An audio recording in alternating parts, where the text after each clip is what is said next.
And that would be okay to have the voice recording on YouTube? Yeah, that's fine. That is fine. Okay, great. And Rick, are you all set with the recording? We're going. He is. Okay, thanks. Go ahead, Bill. Hi, my name is Bill. I'm a compulsive overeater, and first time I've been at this meeting, so I'm really great to meet you guys. And what I find when I share my story is I try to go with experience, strength, and hope. And I first entered these rooms back in 1991. And so I've been at OA a long time. I'll give you my story. I'll share some things about my past even before I came to OA, and we'll try to make sure that we stay within the time frame. I'll start out by saying that one thing that's important in my story is that I'm adopted, and later on, as I discuss this, it will become apparent. But I was adopted, and I had a family that adopted me in about 18 months, so I don't remember anything different, but it was definitely impactful. What I was told at 18 months was that I must have had an initial affinity for food, because when they took me right off the bat to get something to eat, they got me some ice cream, and the ice cream cone, and I wouldn't let go of it, and even though my lips turned blue. So right off the bat, they realized that they had something that was there, but they didn't really think much about it because my mom and dad were both 100 pounds overweight. My sister was obese, and my other sister was 100 pounds soaking wet. So everybody dealt with food a different way. We were told at an early age that we don't drink, we don't smoke, we don't, throw wild parties. Eating is our vice, and it's okay. So I had a household that wasn't a problem. And so when I was growing up, when I was in young age, I would win all the eating contests. But the downside to that was that I ended up getting picked last in the line for almost all the games and all the stuff as a kid. And after a while, that got a little old, and I was getting picked on, made fun of, a lot of stuff like that. So I gained a lot of weight early on. But my sister was 100 pounds soaking wet, introduced me to crash diets about 12 or 13 years old. And I just figured that, if I did the crash diet, everybody would love me, everything would work out great, and life would be fine. Not too many young guys at 12 or 13 are crash dieting, but I did. And I always thought that would work. The problem is I love food more than I love crash dieting, so eventually it didn't really work out for me. Now, going up through into high school and stuff like that, I realized that I was pretty outgoing, so I had a lot of friends.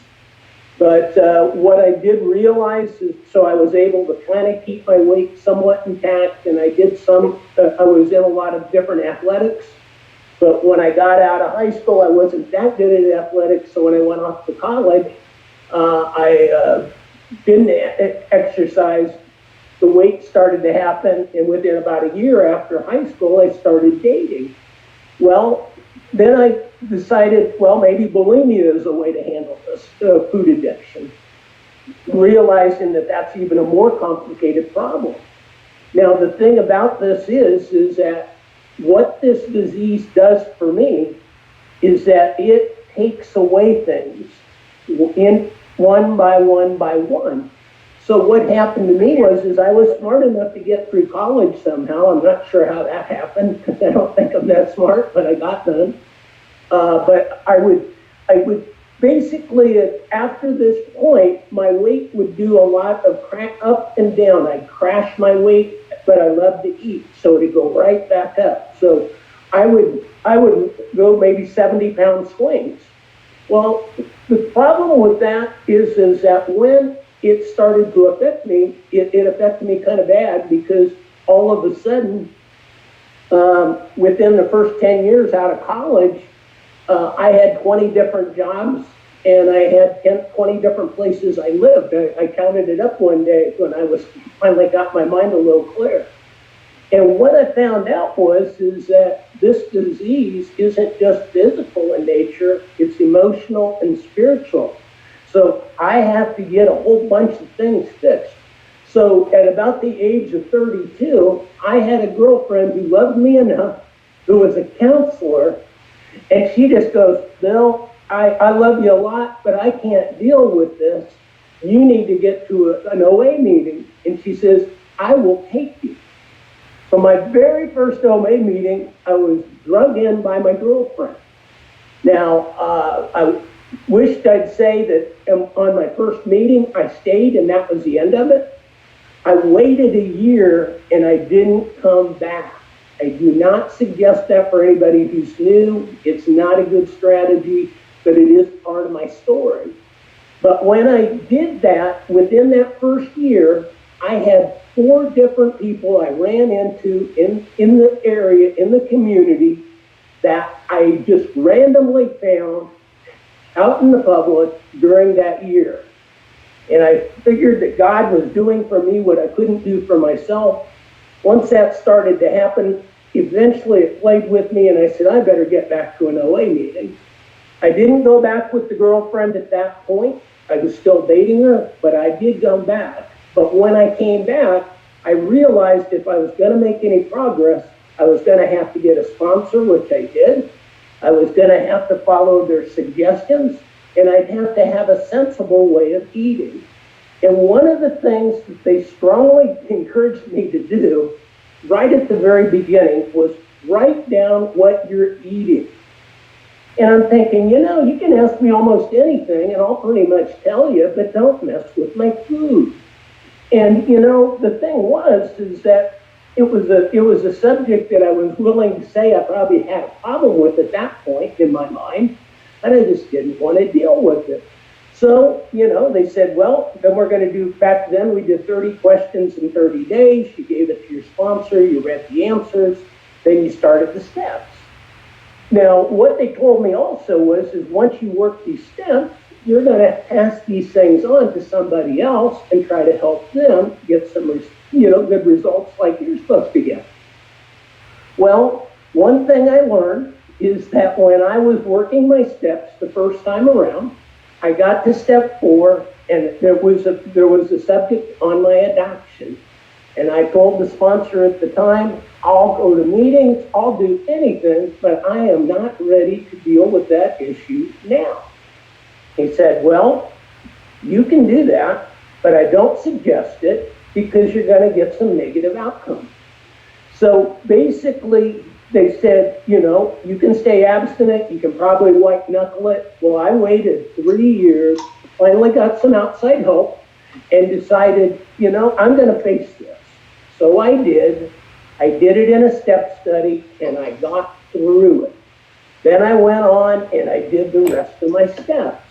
Well, one thing about the program is that, it's an action program. So once you've surrendered the food part and you got that part and you accept the God part and you go through and you do your step 4 and 5, 6, and 7, and 8, which I usually recommend trying to do that all at one time over an extent, over a period of time, because those steps are very connected.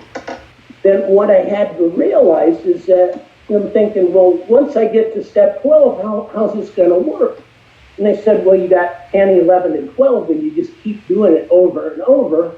And by doing that each day and looking at what you got in front of you, your life's going to get a lot more manageable. Well, one thing that I had to realize is that when I did that, going back just a step, when I first came into the meetings, I took it to mean, here's the food plan, I'm going to do it my way. I crashed my weight 40 or 50 pounds because I modified it. Don't do that either. Ultimately, I got some help to realize that I'm supposed to follow the instructions. I'm supposed to be accountable. And I did that. And when I made that change, I got a lot more freedom because you can have a lot more clarity in your thought when your mind is actually functioning the way it's designed to function. Now, another thing that I can say as far as experience is that when I came into OA, we didn't have a group of men like you. Many of the meetings were just me and a bunch of women. I have had men sponsors. I've actually had a few women sponsors. I had a military colonel woman one time that was probably more intimidating than some of the men. But the whole point is I had to be willing to take the steps to make my life better. Well, did it happen all in one day? No, because I started in 1991. Did it happen 2 years later? No. But what it did is it got me in a repetition in such a way that I started to address my food addiction on a regular basis. And then what I did is I got involved in step studies. I got involved in intergroup. I got involved in leading meetings. And when I get an opportunity to do service, I try to do it.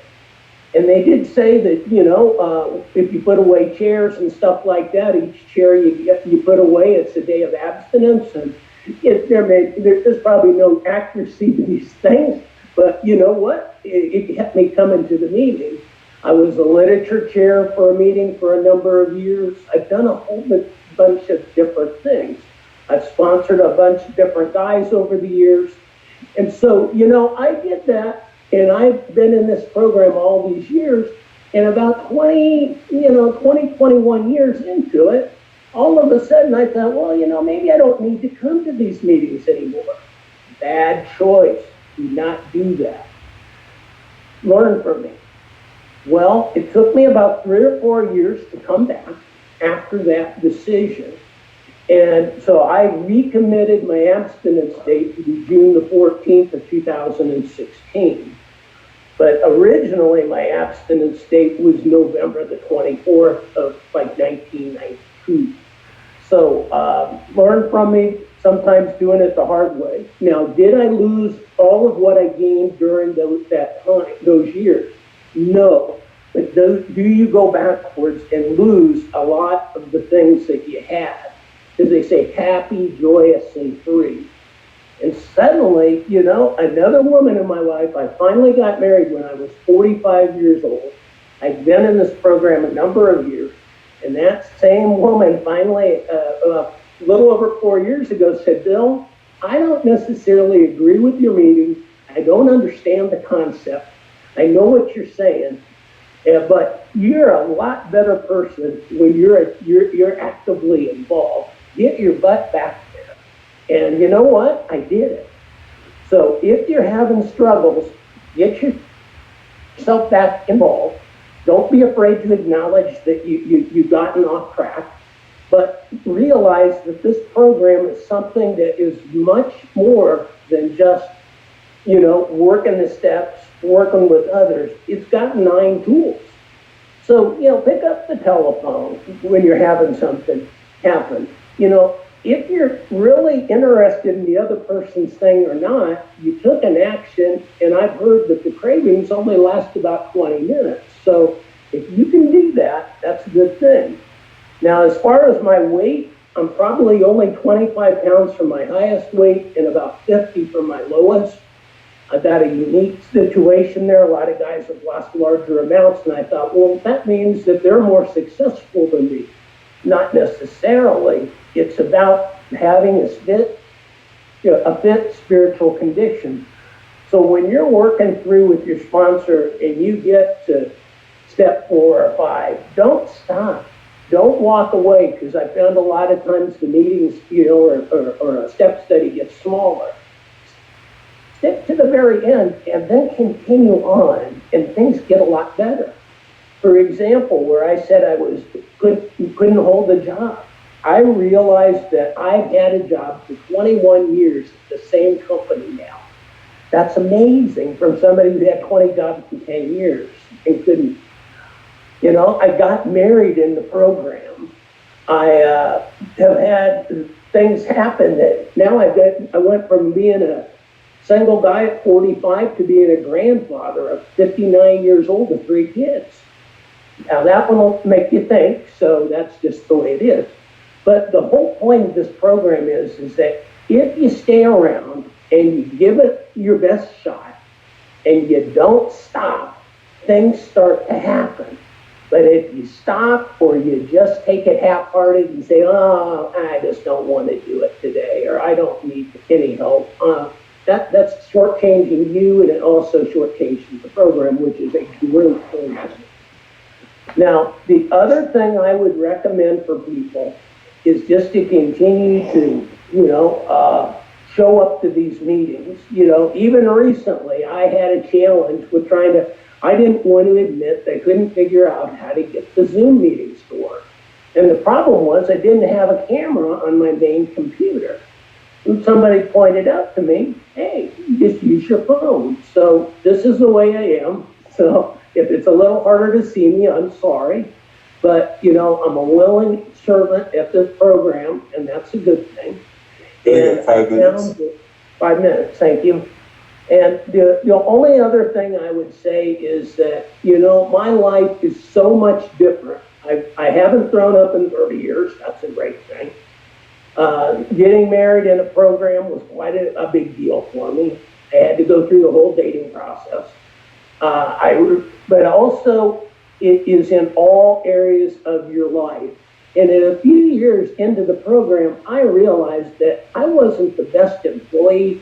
I was kind of hard to work with, and I made direct amends in the workplace.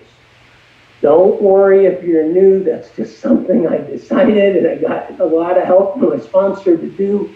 But what I had to realize is when I did that, there was a chance that I might have some negative consequences.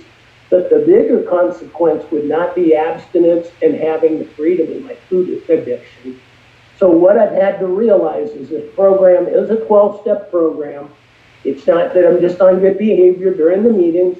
I do it the other, 6 days a week in whatever hours there are. And I try to not worry about trying to, impress anybody, because all I can do is share my experience, strength, and hope, and tell you that from somebody who would basically be considered pretty unlikely to get any type of results in this program, it works. Keep coming back. And I'm just really grateful to have this opportunity to share today. And that's all I have to say. Thanks. Thanks, Phil.